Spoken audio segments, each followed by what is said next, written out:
అందరికీ శుభోదయం. రాజు హోమియోటాక్స్ Telugu YouTube channel ద్వారా మీకోసం 4 మంచి విషయాలు. మిత్రులారా, మిమ్మల్ని పిలవకపోతే మీరు వెళ్ళవద్దు. మీకు ఏదైనా విషయం చెప్పకపోతే మీకై మీరుగా అడగవద్దు.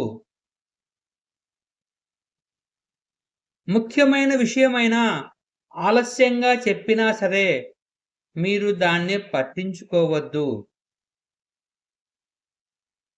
ముఖ్యమని భావిస్తే ముందే చెబుతారు కదా! చివర్లో చెప్పారు అంటే ముందే వద్దు అనుకున్నారు అని అర్థము. మిత్రులారా, నీవు చేసే పనిని నీ అంతరాత్మకు సమాధానం చెప్పుకోగలిగితే చాలు. అందరికీ నచ్చినట్లు చేయాలంటే దానికి నీ జీవితం సరిపోదు.